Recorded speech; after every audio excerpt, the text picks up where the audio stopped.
হাই বন্ধুসকল, আপোনালোকক আমাৰ ইউটিউব চেনেলৰ অন্য এটা ভিডিঅ'লৈ স্বাগতম জনালোঁ। বন্ধুসকল, আকৌ আহি আছে ক'ভিড-19, আকৌ আহিলে পুনৰ হ'ব নেকি লকডাউন, আমি ভিডিঅ'টোত আলোচনা কৰিম আৰু ইয়াৰ লক্ষণসমূহ জানিলোঁ আৰু ক'ত হৈছিলে উৎপত্তি, ক'ৰ পৰা আহিছে এইবাৰ ক'ভিড-19 আৰু ক'ভিড-19ৰ বদলি এইবাৰ আহিছে KP3 বুলি জনোৱা হৈছে। বন্ধুসকল, ভিডিঅ'টো শেষলৈকে চাই থাকিব। আমি ভিডিঅ'টোত আলোচনা কৰিম কিমান সঁচা কথাটো, নে লকডাউন হ'ব, নে ক'ৰ পৰা আহিছে, ক'ত উৎপত্তি হৈছে বা কিমান মানুহ মৃত্যুমুখত পৰিছে, আমি সকলোখিনি ভিডিঅ'টোত আলোচনা কৰিম। ভিডিঅ'টো শেষলৈকে চাই থাকিব, কিমান সঁচা হয় আমি ভিডিঅ'টোত আলোচনা কৰিম।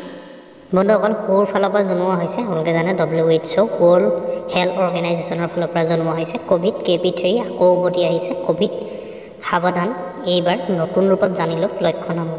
দেখিছে আপোনালোকে, ক'ভিড KP3 ৰূপত ঘূৰি আহিছে বুলি কৈছে সোঁফালৰ পৰা।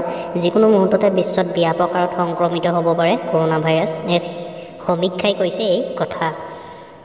আপোনালোকে দেখিছে, সংকট এতিয়াও দূৰ হোৱা নাই, পুনৰ উভতি আহিছে ক'ভিড। পুনৰ দেশ বিদেশৰ পৰা আহিছে কৰোণাৰ সংক্ৰমণৰ খবৰ। কৰোণাত আক্ৰান্ত হৈছে বলিউড অভিনেতা অক্ষয় কুমাৰৰ পৰা আৰম্ভ কৰি আমেৰিকাৰ ৰাষ্ট্ৰপতি জ' বাইডেনলৈ। দেখিছে আপোনালোকে, আমেৰিকাৰ ৰাষ্ট্ৰপতি জ' বাইডেনলৈও কৰোণা সংক্ৰমিত হৈছে বুলি কৈছে, কৰোণা হৈছে বুলি কৈছে ৰাষ্ট্ৰপতি জ' বাইডেনৰ। যিকোনো মুহূৰ্ততে বিশ্বত ব্যাপক হাৰত সংক্ৰমিত হ'ব পাৰে কৰোণা ভাইৰাছ, এক সমীক্ষাই কৈছে এই কথা। ভাইৰাছ মাত্ৰেই ৰূপ সলায়, কৰোণাও এইবাৰ দেখা দিছে নতুন ৰূপ KP3 বা KP3 ভেৰিয়েণ্ট হিচাপে। KP3 বা KP3 ভেৰিয়েণ্ট হিচাপে দেখা দিছে বুলি কৈছে। আমেৰিকা যুক্তৰাষ্ট্ৰত দ্ৰুতগতিত বিয়পিছে কৰোণাৰ এই নতুন ভেৰিয়েণ্ট। দেখিলে আপোনালোকে, KP3 আমেৰিকা যুক্তৰাষ্ট্ৰত আৰম্ভ হৈছে বুলি কৈছে, তাৰ দ্ৰুতগতিত বিয়পিছে বুলি কৈছে। দৈনিক 307জনৰো অধিক লোক আক্ৰান্ত হৈছে আমেৰিকাত।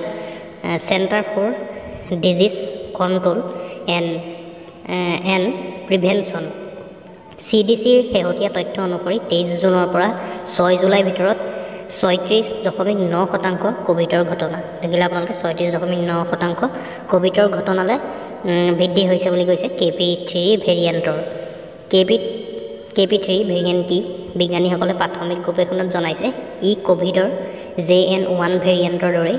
এই সন্দৰ্ভত অধিক গৱেষণা অব্যাহত আছে, এতিয়াও অব্যাহত হৈ আছে। বন্ধুসকল, গৱেষণা কৰি আছে যে KP3 ভেৰিয়েণ্ট কি হয়, কি উপসৰ্গ কৰোণাৰ এই নতুন ভেৰিয়েণ্টৰ, কি উপসৰ্গ আছে, কি লক্ষণ আছে, মানে চাওক কেনেকৈ আপোনালোকে ধৰিব পাৰিব যে KP3 হৈছে বুলি।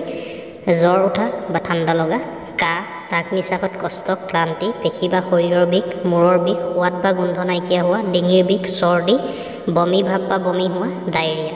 দেখিলে আপোনালোকে, এইকেইটা লক্ষণ বুলি কৈছে, এইসমূহ লক্ষণ বুলি কৈছে KP3 নতুন ভেৰিয়েণ্টৰ, যি কৰোণাৰ নিচিনা হ'ব। বন্ধুসকল, KP3 যি কৰোণাৰ নিচিনা আহিছে KP3 ভেৰিয়েণ্ট, এইকেইটা লক্ষণ যদি হৈছে বন্ধুসকল, ইয়াৰ পৰা বাচি থকাটোৱে ভাল হ'ব। নিম্নলিখিত গুৰুত্বৰ লক্ষণবোৰৰ ক্ষেত্ৰত জৰুৰী চিকিৎসাৰ পৰামৰ্শ CDCয়ে দিছে। উশাহ নিশাহত কষ্ট, বুকুৰ বিষ, চাপ, বিভ্ৰান্তি, সাৰ পাই থাকিব নোৱাৰা, হেতা, ধূসৰ বা নীলা ৰঙৰ ছাল, ওঁঠ বা নখ। কেৱল আমেৰিকাৰ যুক্তৰাষ্ট্ৰই নহয়, আন দেশতো কৰোণা বাঢ়িছে। বিশ্ব স্বাস্থ্য সংস্থা অৰ্থাৎ ৱৰ্ল্ড হেল্থ অৰ্গেনাইজেশ্যনে জনসাধাৰণক সতৰ্ক হৈ থকাৰ নিৰ্দেশ দিছে। আপোনালোকে দেখিলে, তেওঁলোকৰ নিৰ্দেশ, ভিৰৰ মাজত মাস্ক পৰিধান কৰক সকলোৱে, টীকাকৰণো সঠিকভাৱে শেষ কৰিব লাগিব আৰু ভেকচিনো আহিব ইয়াৰ কাৰণে নিশ্চয়। যিহেতু ক'ভিডতো ভেকচিন আহিছিলে বন্ধুসকল, ইয়াৰ আকৌ নতুন ভেকচিন আহিব, নতুন ভেকচিন আকৌ ল'ব লাগিব। উল্লেখযোগ্য যে মাৰ্কিন ৰাষ্ট্ৰপতি জ' বাইডেনে বুধবাৰে লছ ভেগাছলৈ যোৱাৰ সময়ত অসুস্থ অনুভৱ কৰিছিল। কৰোণা টেষ্ট কৰাত তেওঁ সংক্ৰমণ ধৰা পৰে। দেখিলে আপোনালোকে, যি মাৰ্কিন ৰাষ্ট্ৰপতি জ' বাইডেনে বুধবাৰে গৈছিলে লছ ভেগাছলৈ, তাৰপৰা সেই সময়ত অসুস্থ অনুভৱ কৰিলে নিজকে, তাৰপিছত কৰোণা টেষ্ট কৰাৰ পিছত সংক্ৰমণ ধৰা পৰিলে। আপোনালোকে দেখিলে নিশ্চয়, এনেকুৱা ধৰণৰ লক্ষণসমূহ আছে ক'ভিডৰ পিছতে এইটো নতুন আহিছে KP3। আৰু বন্ধুসকল, আপোনালোকে কমেণ্ট কৰি জনাব নিশ্চয় এইটো কিমান সঁচা, ক'ভিড-19ৰ পিছত এইটো অহাটো কিমান সঁচা, বা ৱৰ্ল্ড হেল্থ অৰ্গেনাইজেশ্যনে সত্য কথা কৈছে নে সেইটো ভুৱা হয়। বন্ধুসকল, আপোনালোকে নিশ্চয় জনাব। এটা ৰিপৰ্ট অনুসৰি কোৱা হৈছে, যিহেতু এতিয়ালৈকে আমাৰ অসমত ইমান ইয়াৰ প্ৰচাৰ হোৱা নাই বা অসমত দেখা পোৱা নাই বন্ধুসকল KP3ৰ কোনো মানে ভেৰিয়েণ্টে হওক বা কাৰোবাৰ হৈছে বা লক্ষণসমূহ আমি দেখা নাই এতিয়ালৈকে বন্ধুসকল। যিহেতু কোনো নিউজতো পোৱা নাই। আমি অসমত যেনেকৈ ক'ভিড হৈছিলে তেনেকৈ আমি KB3 কোনো সংক্ৰমণ ৰোগ দেখা নাই, সংক্ৰমণ হোৱা বা বিয়পা আমি দেখা নাই বন্ধুসকল। আপোনালোকে নিশ্চয় কমেণ্ট কৰি জনাব এইটো কিমান মিছা কিমান সঁচা। ভিডিঅ'টো বন্ধুসকল ইমানেই আছিলে, আপোনালোকৰ যদি হয় যাতে সতৰ্ক হৈ মাস্ক পৰিধান কৰে, তাৰ কাৰণে মই বন্ধুসকল জনাই দিলোঁ ৰিপৰ্টটো চাই পেলাই। গতিকে আপোনালোকে দেখিলে ভিডিঅ'টো শ্বেয়াৰ কৰিব আৰু কিমান সত্য আপোনালোকে নিশ্চয় কমেণ্ট কৰি জনাব, ভিডিঅ'টো লাইক কৰিব আৰু এনেকুৱা ধৰণৰ আপডেটবোৰ পাই থাকিবলৈ আমাৰ ইউটিউব চেনেলটো ছাবস্ক্ৰাইব কৰি ল'ব। ধন্যবাদ।